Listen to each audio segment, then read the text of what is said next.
আলাল ফালাহ, আজানে 2 বার, একামতে 2 বার, এভাবে 4 বার, 5 নামাজে 20 বার। 20 বার রব্বুল আলামিন আমাদের কানে এই শব্দটা দিচ্ছেন। তাহলে এই শব্দের সাথে মোটামুটি আমাদের পরিচয় আছে, শব্দটা মোটামুটি আমরা বুঝি। তাফসীরে ইবনে কাসীর, আল্লামা ইবনে কাসীর আলাইহি রাহমাত তিনি লিখেছেন, ফালাহ শব্দটা কি? এক আশ্চর্য একটা কিতাব আছে, কিতাবটা এত বড়, 450 বা 500 পৃষ্ঠা হবে।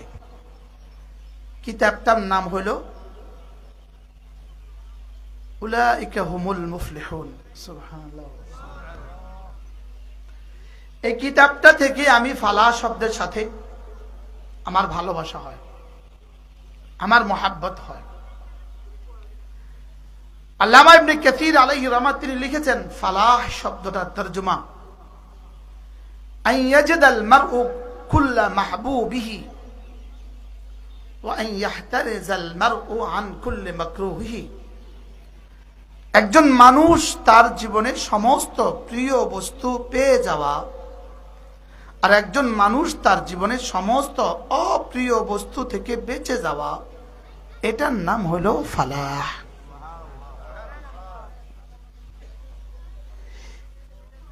মূলত এটা তো আল্লামা ইবনে কাসীরের তাফসীর,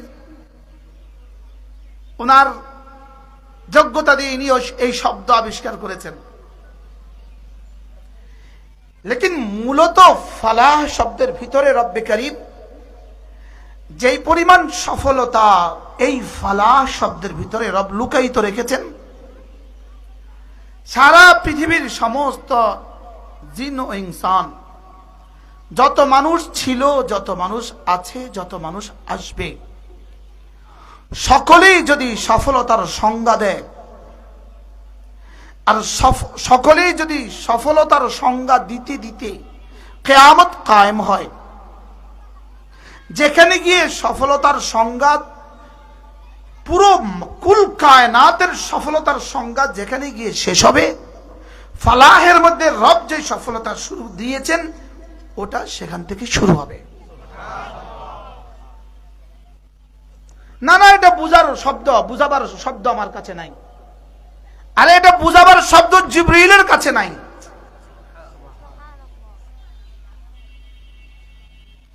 যদি পৃথিবীর 800 কোটি মানুষ প্রত্যেকেই যদি সিদ্দিক আকবর হয়, সুবহানাল্লাহ বলে, কল্পনা করেন, প্রত্যেকেই যদি সিদ্দিক আকবর হয় রাদিয়াল্লাহু তাআলা,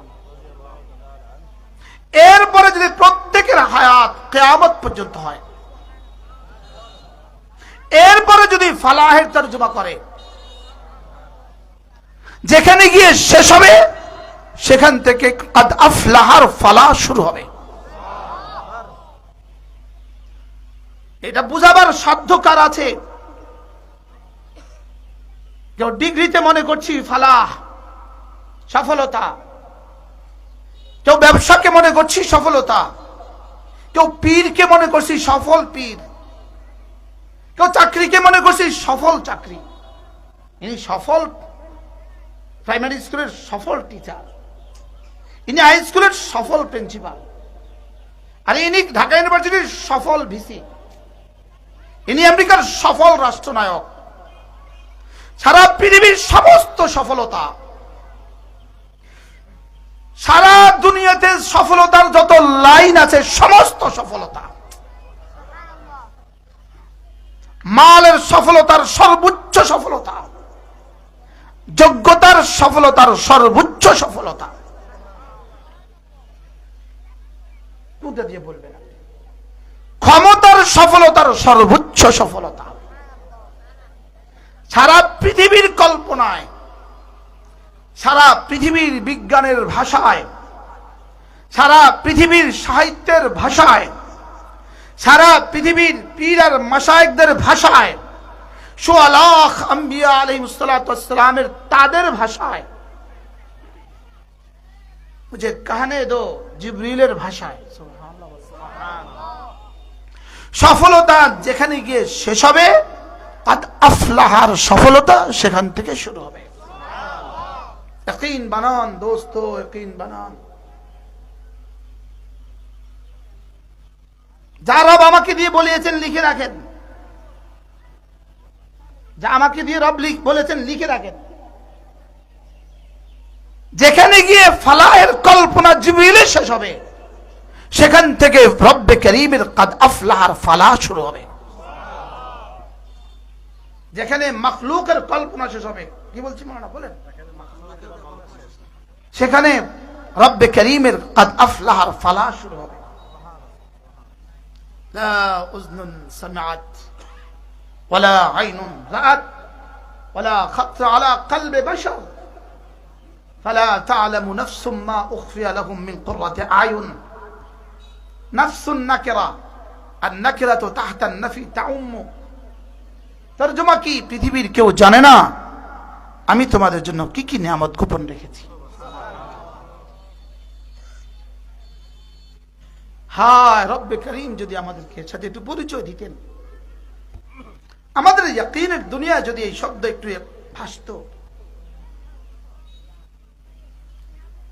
قد أفلح من تزكى পড়েন।